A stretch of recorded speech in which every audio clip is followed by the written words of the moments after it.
Salve, meus queridos alunos, salve, minhas queridas alunas, como é que vocês estão?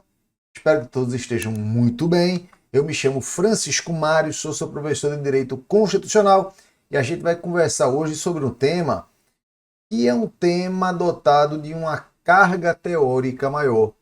As nossas conversas sobre direito constitucional têm sido muito voltadas ao direito constitucional positivo. Hoje a gente vai bater um papo sobre um tema relacionado à teoria geral da Constituição. E a pergunta que eu faço para vocês é a seguinte: o que é o neoconstitucionalismo? Antes de eu responder essa pergunta, antes de a gente tratar no tema, você já vai seguir aqui o Aprovação PGE, segue o canal para você não perder nenhuma dica, para você não perder nenhum conteúdo, para você não perder nenhuma novidade. Já baixa o material e aproveita para me seguir lá no meu Instagram, Prof. F. Mário. Lá eu estou sempre colocando dicas, atualizações, jurisprudência. É um Instagram bem informativo. Simbora? Olha só, antes que vocês me falem, não, Mário, eu quero saber o que é esse danado desse neoconstitucionalismo. Qual é a utilidade disso para mim? A utilidade não é utilidade, são as utilidades. Se você quer compreender o contexto no qual o mundo atual elaborou suas constituições, os países soberanos, os estados soberanos atuais elaboraram suas constituições, como a Constituição de 88 está inserida nesse contexto? Você tem que saber o que é neoconstitucionalismo.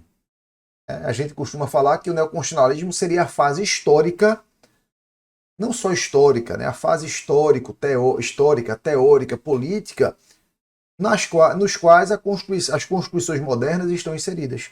E quando eu falo Constituição moderna, são as constituições atuais. Se você é concurseiro, você tem que saber do tema. O tema vive caindo em provas de concurso. É um tema dentro da teoria geral da Constituição, sem dúvida, os temas que as bancas mais gostam são ciclos constitucionais, que é o constitucionalismo, e o constitucionalismo está inserido aí nesse setor, e poder constituinte.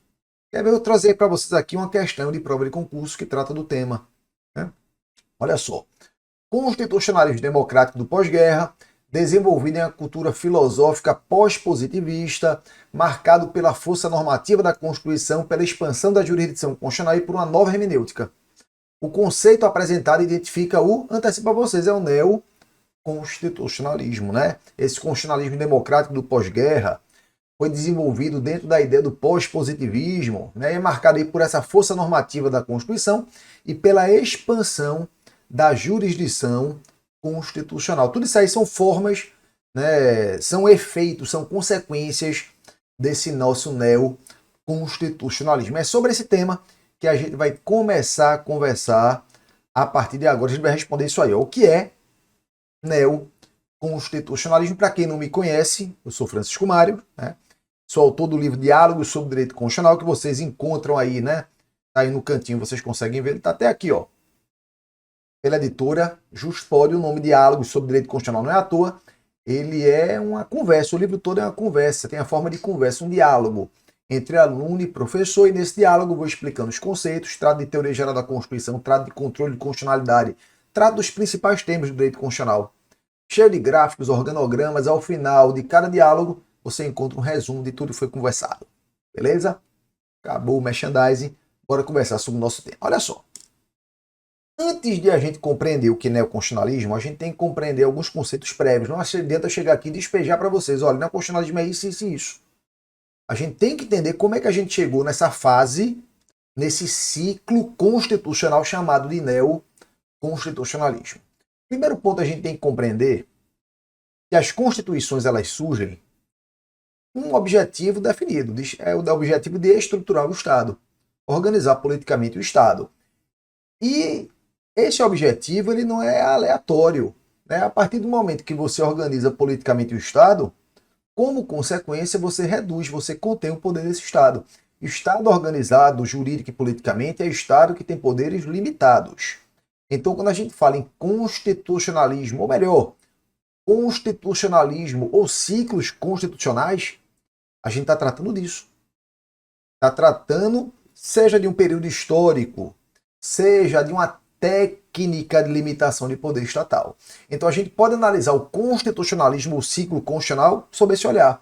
você pode entender que é um determinado momento histórico, você pode entender que é um determinado princípio, né, ou corrente filosófica, ou você pode entender também como uma técnica de limitação de poderes estatais. A gente vai tratar aqui, voltado mais pontualmente à ideia de constitucionalismo ou ciclo constitucional, enquanto um contexto histórico, ele vai estar inserido, que a gente vai conversar aqui, vai estar inserido em contextos históricos, e também, como dentro desse contexto histórico, quais são as técnicas de limitação de poderes do Estado que são utilizadas. Eu não gosto muito de fazer citação não, galera, mas para ficar mais claro aqui, importante fazer aqui uma citação de um autor famoso que trata, né, desse conceito aí. Então, o constitucionalismo é a teoria que ergue o princípio do governo limitado, né, limitação do poder estatal. Indispensável a garantia dos direitos em dimensão estruturante da organização política e social de uma comunidade. Nesse sentido, o constitucionalismo moderno representa uma técnica específica de limitação do poder com fins garantísticos. O conceito de constitucionalismo transporta assim um claro juízo de valor. É, no fundo, a teoria normativa da política, tal como a teoria da democracia ou a teoria do liberalismo, JJ, né, Joaquim José Gomes Canotilho, né, constitucionalista português muito conhecido. Então ele está se referindo aqui ao constitucionalismo liberal, constitucionalismo moderno, constitucionalismo clássico. A gente vai ver que o constitucionalismo ele tem outras fases. A gente vai ter que fixar aqui um ponto de partida, que a gente tem aqui a limitação de tempo. Então a gente vai fixar esse ponto de partida lá no século XVIII. É dali que a gente começa a falar, embora se tenha entendimento de que o constitucionalismo surge antes, né? Você tem um constitucionalismo lá na Grécia Antiga, você tem um constitucionalismo hebraico, assim, constitucionalismo ancestrais. Mas a gente vai partir desse constitucionalismo moderno, também chamado liberal clássico. A gente vai dividir aqui nossa conversa em 3 tópicos. A gente vai conversar sobre o constitucionalismo clássico, também chamado de moderno, liberal ou estrito sensu. A gente vai conversar sobre o constitucionalismo social e, finalmente, a gente vai chegar ao neoconstitucionalismo, mas sempre com algo muito focado na nossa mente. E o constitucionalismo, ele surge para quê? Para limitar o poder estatal. Então, ao longo do tempo, enquanto esses constitucionalismos, enquanto esses ciclos constitucionais se desenvolvem, por quê? Porque surgem novas necessidades de limitar o poder estatal ou fixar que o Estado deva atuar de uma determinada forma. Isso não vem à toa, isso não vem ao léu. Isso vem em razão de necessidades sociais. Isso vem em razão de conquistas sociais. Então vamos começar aqui pelo século XVIII, constitucionalismo clássico, liberal, moderno, tão somente constitucionalismo. Normalmente quando vocês encontram a palavra constitucionalismo sem se referir a um ciclo específico, é o constitucionalismo clássico que está tratando aqui do século XVIII. Olha só, o que a gente tem que ter em mente? Contexto histórico aqui. Vamos tratar aqui sobre a perspectiva europeia. A gente tem lá nos Estados Unidos também uma Constituição que marca essa fase, mas vamos aqui fixar na perspectiva europeia. Se você vir qualquer filme que trate da Europa, Idade Média para a Idade Moderna, você vai verificar que havia ali uma grande concentração de poder na mão do rei. O rei, basicamente, ele representava Deus na Terra. Representava Deus na Terra. E Deus pode fazer tudo. Então você tinha um Estado policialesco, um Estado de polícia, um Estado que não respeitava direitos e garantias fundamentais. Um Estado que não garantia liberdade de expressão, um Estado que não garantia propriamente direito à propriedade, um Estado que não garantia sua liberdade de ir e vir. Então esse era o contexto histórico. E o constitucionalismo clássico se apresenta dentro desse contexto, dentro do movimento liberal, do liberalismo. Ele se apresenta nesse contexto para conter o poder estatal. É assim que ele surge. O objetivo desse constitucionalismo aqui é conter o poder estatal. Observe que o Estado fazia demais. O Estado podia atuar demais. O Estado não tinha muitas limitações. Então surge aqui um modelo de limitação de poder estatal para conter essa atuação estatal. Para conter a atuação do poder estatal. Evitar que o Estado atuasse de maneira arbitrária. Então você vai encontrar aqui, por exemplo, como características básicas, uma Constituição escrita. Mário, por que uma Constituição escrita? Porque é necessário que haja uma Constituição escrita para garantir o que? Segurança jurídica. Na medida que a Constituição é escrita, essa Constituição ela vai dar ao menos duas características à atuação do poder estatal. Quais são essas características?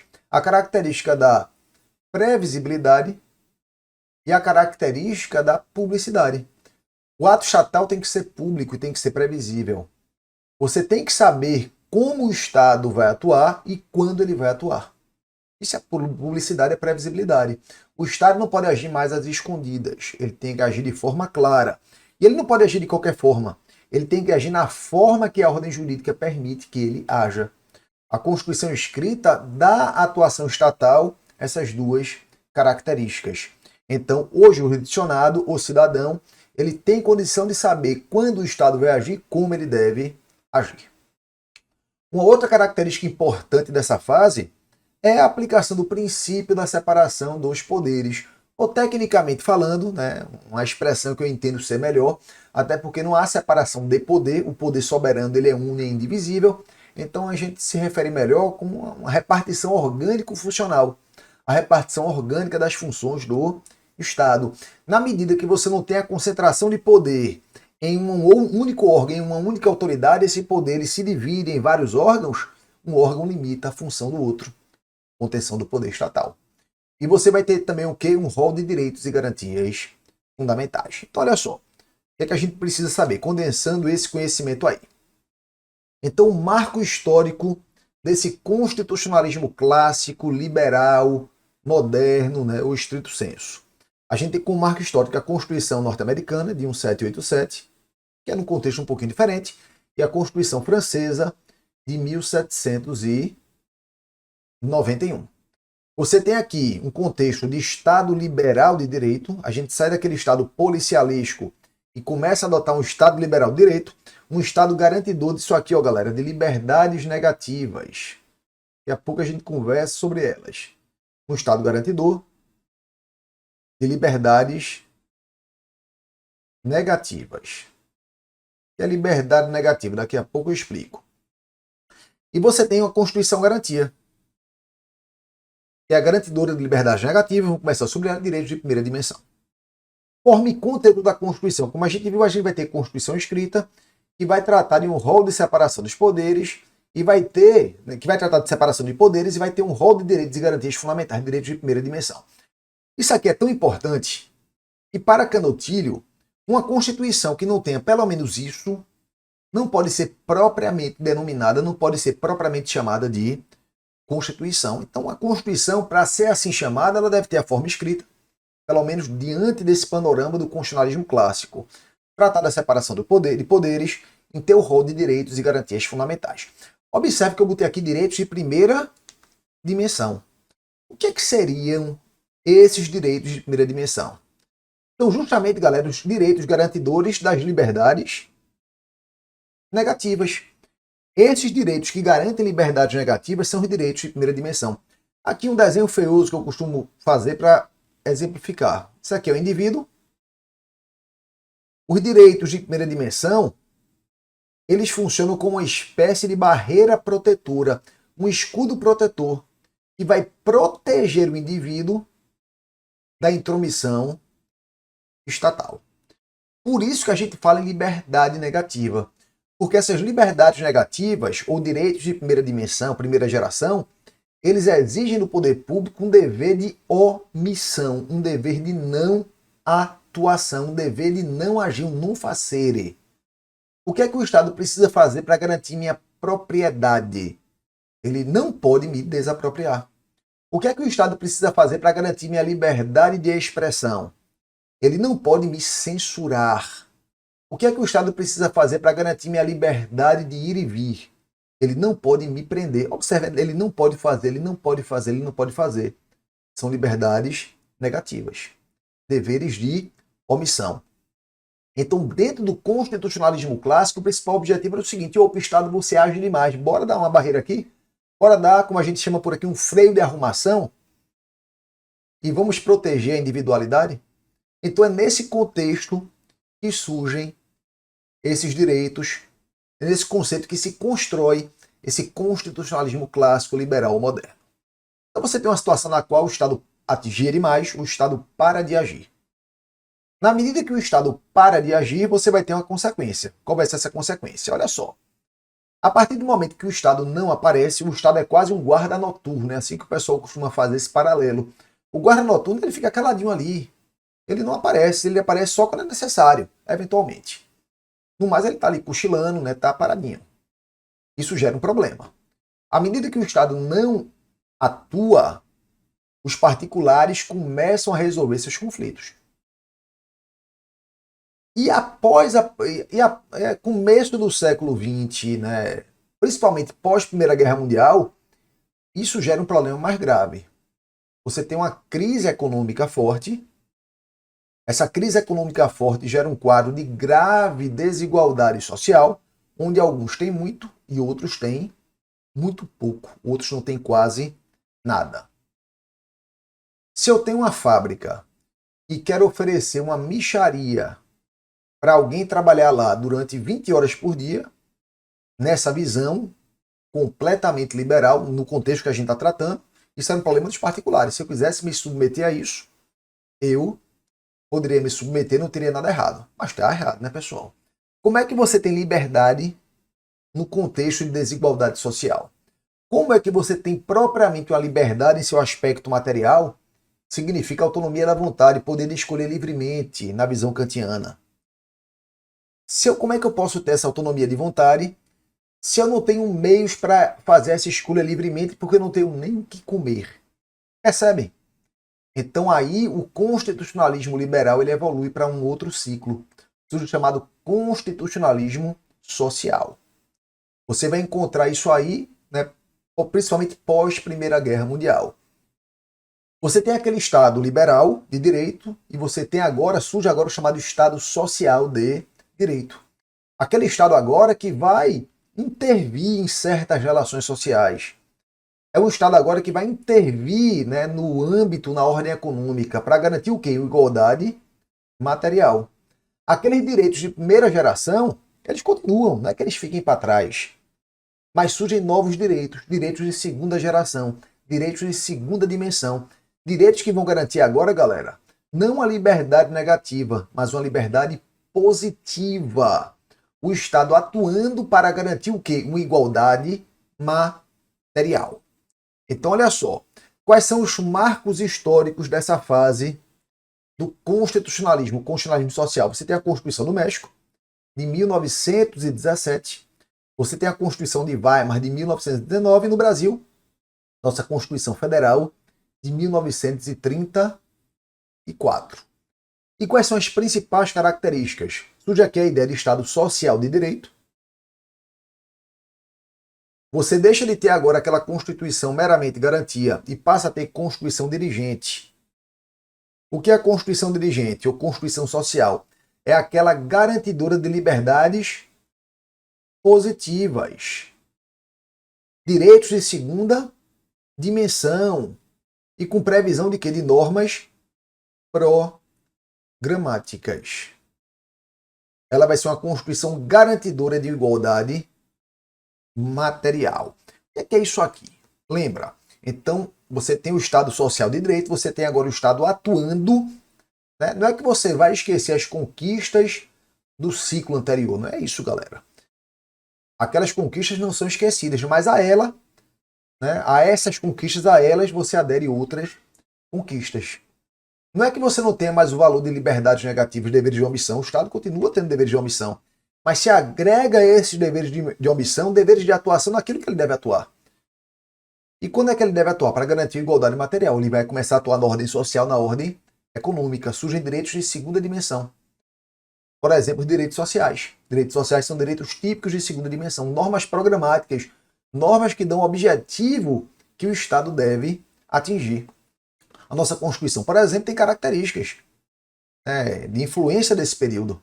Se você pegar o artigo 3º da Constituição, são objetivos fundamentais da República Federativa do Brasil construir uma sociedade livre, justa e solidária, reduzir as desigualdades sociais e regionais e assim por diante. São normas programáticas. Então você tem aqui o Estado, né, diante de um panorama de constitucionalismo social. Estamos falando aqui de quê? Pós-Primeira Guerra Mundial. O tempo passa e surge um evento, né, no nosso mundo que não deveria ter ocorrido, mas ocorreu. A gente sabe tudo o que aconteceu ali na Segunda Guerra Mundial. A implementação do regime nazista, um desrespeito absoluto a direitos e garantias fundamentais, perseguição ferrenha a grupos minoritários, judeus, homossexuais, ciganos, negros, etc. O regime nazista, galera, perseguia muita gente, né? Claro que os judeus sofreram ali uma situação de holocausto, né? E o holocausto é muito pior que um homicídio coletivo, porque no holocausto você vai tentar extinguir uma raça. E a extinção de uma raça, claro, é ruim para a própria raça, mas também péssimo para a humanidade, que deixa de ter aquela raça, deixa de contar com aquela cultura, deixa de contar com aquelas pessoas.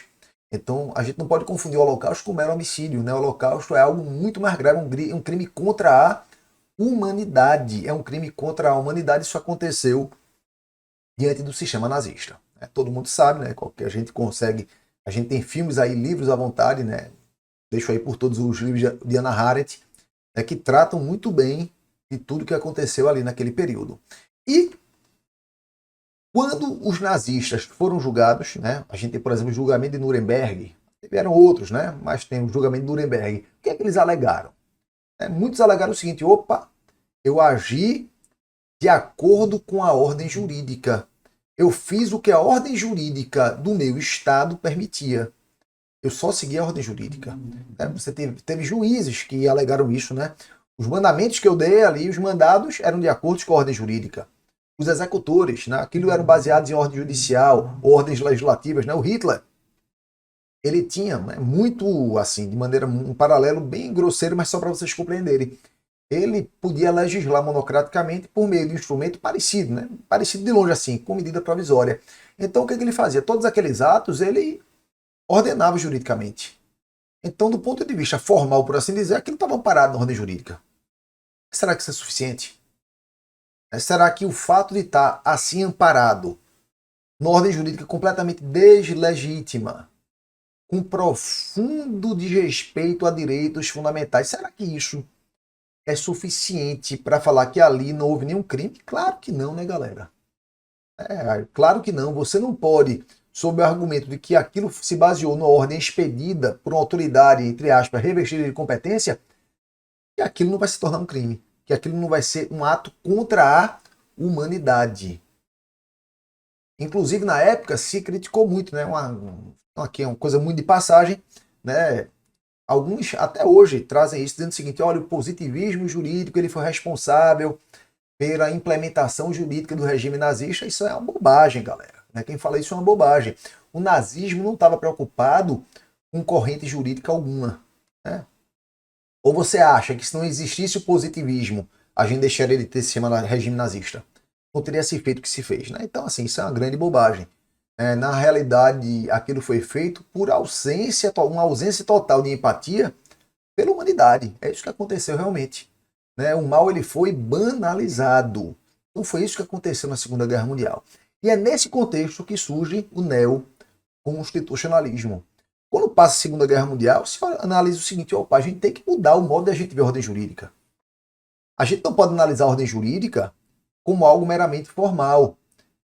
Deve haver princípios morais que devem estar entranhados na ordem jurídica. Então você tem como marco histórico aí do neoconstitucionalismo que é após a Segunda Guerra Mundial. Você tem alguns marcos outros, né? Você tem como marco filosófico, por exemplo, o pós-positivismo. Né? O positivismo se baseia na ideia, né, de que a ordem jurídica deve ser estruturada de uma certa forma, as normas devem ser emanadas por quem detém competência, de acordo com uma certa moldura formal. Né? Já o naturalismo, o justnaturalismo, ele se baseia por razões metafísicas, né? Por princípios morais relevantes, mas que, no final das contas, revelam razões metafísicas. Então, o pós-positivismo, o que é que ele faz? Ele pega essas razões morais relevantes que você encontra lá no justnaturalismo e positiva. Transforma aquilo em ordem jurídica positivada. Então eu costumo falar o seguinte, não é nem eu costumo falar, é uma palavra, uma expressão que eu entendo muito feliz do ministro Luiz Roberto Barroso, que o pós-positivismo ele positiva o direito natural. Né? Parece ser um contrassenso, mas é mais ou menos isso que ele faz. Ele pega aqueles princípios morais relevantes e coloca dentro da ordem jurídica. Então você tem isso como marco filosófico. Como marco prático-teórico, que é o que interessa para o nosso dia a dia, você tem várias consequências disso. Você tem o implemento da força normativa da Constituição, a Constituição ela passa a ter força normativa e a dignidade da pessoa humana passa a ser o elemento central de toda a ordem jurídica. Toda e qualquer ação estatal tem que se fundamentar no princípio da dignidade da pessoa humana. Os princípios constitucionais, que eram meros convites para a atuação política, ou seja, não vinculavam os poderes públicos, eles adquirem força normativa. Então os princípios previstos na Constituição eles passam a ter força normativa. A Constituição passa a ser valorizada e com isso é o que? É uma ampliação da jurisdição constitucional. Na medida que a Constituição passa a ter efetiva força normativa, você tem que ter instrumentos para proteger a Constituição. E vem a jurisdição constitucional e as técnicas de controle de constitucionalidade elas são reforçadas. Além disso, a Constituição, quanto ao seu conteúdo, é um documento que tem um conteúdo com alto grau de complexidade política. A Constituição tem vários conceitos abstratos. Então, para você interpretar a Constituição adequadamente, surgem novas formas de hermenêutica constitucional, novas formas de interpretação da Constituição. Então, vamos sintetizar isso aqui que a gente conversou. Então, olha só, com relação ao neoconstitucionalismo. Marco histórico, pós-Segunda Guerra Mundial. Você tem a Constituição de Bonn, em 1949, além de outras, galera. Você tem a Constituição da Itália, em 1947. Você tem a redemocratização da Espanha e de Portugal. Né? Você tem vários marcos históricos aí. No Brasil, vem um pouquinho depois com a Constituição de 88. Características. Surge aqui o Estado Constitucional de Direito, que é a junção do constitucionalismo, ou seja, respeito a direitos fundamentais por democracia. Aqui um detalhe importante. Né? Antes se via constitucionalismo e democracia como princípios relativamente antagônicos. Por quê? Porque democracia, a ideia era de imposição da vontade da maioria. E a Constituição, ela coloca uma retenção da vontade da maioria porque ela quer respeito a direitos fundamentais. Mesmo que a maioria queira desrespeitar um direito fundamental, ela não pode, porque aquele direito está previsto na Constituição. O Estado constitucional de direito, ou Estado democrático de direito, como queiram chamar, ele une essas duas ideias. A vontade da maioria deve prevalecer, mas desde que respeite direitos fundamentais, inclusive na Constituição Federal. Né, para você alterar o seu texto, a Constituição exige uma maioria ampla, 3/5. Significa o quê? Toda vez, olha que interessante, galera. Toda vez que a Constituição fixa um quórum muito difícil de ser atingido, significa o quê? Que maiorias ocasionais não conseguem atingir aquele quórum. Então aquela maioria ela vai ter que dialogar com as minorias para obter aquele quórum necessário. Então quórums rígidos obrigam ao diálogo entre maiorias e minorias. Isso tudo na ideia do contexto do constitucionalismo. Tá vendo como tem aplicação prática? Não é meramente teórico. Você tem aplicação prática, aplicações práticas relevantes. Né? Então há essa junção do constitucionalismo com democracia.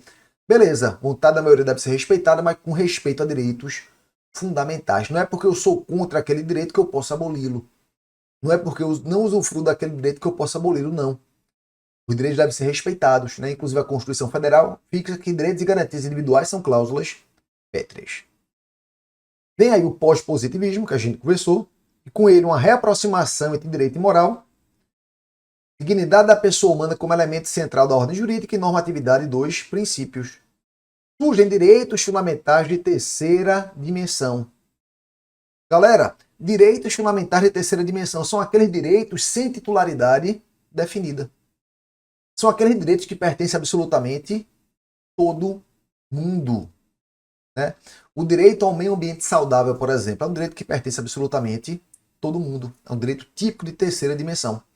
E há um efetivo reconhecimento da supremacia constitucional e com ele, como a gente viu, vem ampliação da jurisdição constitucional e novas técnicas de hermenêutica constitucional. Observe aqui que a gente tratou de vários marcos importantes e vários conceitos importantes que a gente tem aplicação prática hoje em dia: hermenêutica constitucional, fixação de quórums, jurisdição constitucional e controle de constitucionalidade. O objetivo da gente é dar a você essa visão geral sobre o neoconstitucionalismo e os ciclos anteriores, para que você compreenda como a gente chegou nesse ciclo. Mas quem sabe, numa conversa próxima, a gente não aprofunda esses conceitos: hermenêutica, controle e afins. No mais, espero que você tenha compreendido. Segue aqui o Aprovação PGE, baixa o material, me segue lá no Instagram para manter-se sempre atualizado. Um grande beijo, um grande abraço e até a próxima.